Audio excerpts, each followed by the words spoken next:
Ken lay on the hospital bed, his once robust frame reduced to a frail shadow of itself. Tears rolled down his cheeks as he listened to the doctor's words. His organs were failing, and the doctor's somber tone left no room for misunderstanding. Something had been poisoning him over time, and it wasn't natural. Ken had been a pillar of the community, a billionaire known for his generosity. He built schools, donated to clinics, and was a mentor to many young entrepreneurs. His wife Tara was his rock, a kind-hearted and humble woman who supported him through thick and thin. Their marriage was the envy of many, but cracks began to show when Ken met Zadie. The charity fundraiser.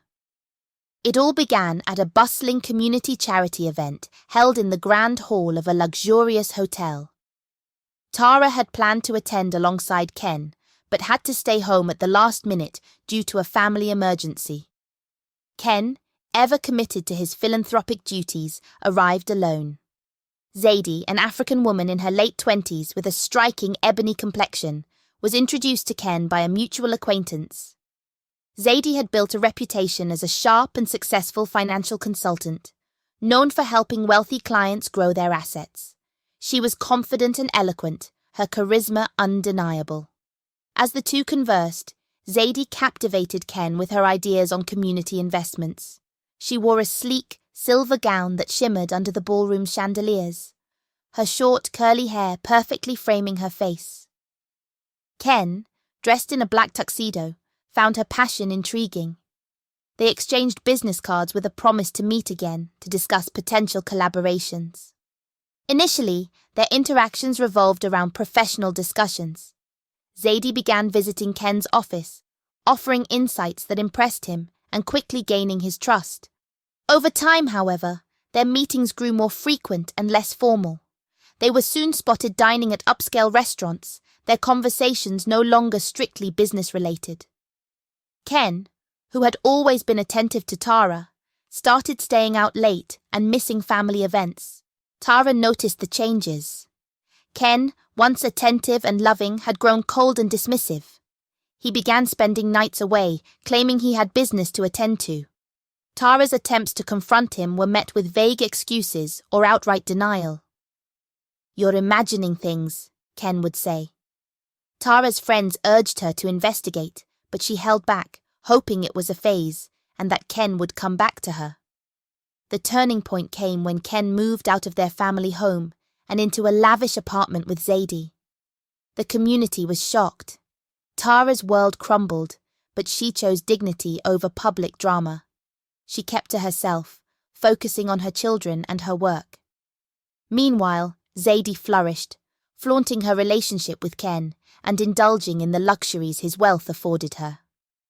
Ken's health began to decline about a year after he left Tara. At first, it was small things: fatigue, loss of appetite, and frequent headaches.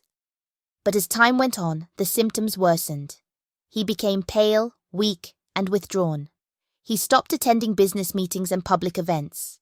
People began to wonder if the once vibrant billionaire had fallen ill due to workload or stress.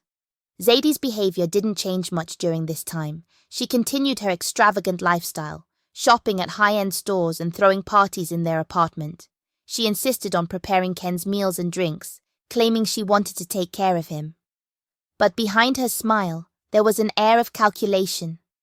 One evening, a mutual friend of Ken and Tara's saw Zadie in a secluded corner of a bar, speaking with a man. Their conversation was hushed, but the friend overheard enough to grow suspicious. Zadie's words were chilling. "It's almost done. Soon, I'll have everything." The friend decided to tell Tara. Tara, though hurt, took action. She contacted Dr. Ruki, a trusted family physician, and arranged for Ken to have a thorough medical examination. Getting Ken to agree wasn't easy. Zadie protested, saying it was unnecessary, but Ken, desperate for answers about his deteriorating health, eventually agreed. The test results were damning. Dr. Ruki found traces of toxic substances in Ken's system, substances that had been administered over a prolonged period. The evidence was overwhelming, The toxins matched ingredients found in a supplement Zadie had been giving Ken regularly. She had insisted it was for his energy and well-being. When Ken heard this, he was stunned. He looked at Zadie, who suddenly seemed nervous. "What is this?" Ken asked, his voice trembling. "Did you do this to me?" Zadie tried to deny it, but confronted with the medical evidence and her earlier conversation overheard by the mutual friend, she broke down. "Yes," she admitted. "I only wanted your money. I never meant for it to go this far." Ken's heart shattered. The woman he had left everything for had been slowly killing him. He thought back to Tara, the woman who had stood by him through every high and low, and the weight of his mistakes crushed him. He wept openly, not just for his failing health, but for the betrayal of the life he had with Tara. Despite everything, Tara showed up at the hospital. She didn't come to take him back, but to help him recover. "I'm not here for you," she told him firmly.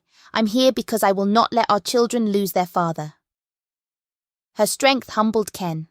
With Tara's help, he began to recover. Zadie disappeared, leaving behind only regret and a cautionary tale. Ken spent the rest of his life making amends, not just to Tara but to everyone he had let down. He sold the apartment, cut ties with Zadie, and returned to the community he had once championed. The story of Ken, Tara, and Zadie became a lesson for everyone. It taught the value of loyalty and the dangers of greed. Ken's mistakes were a reminder that glittering things are not always gold, and true wealth lies in the people who stand by you when all else falls apart.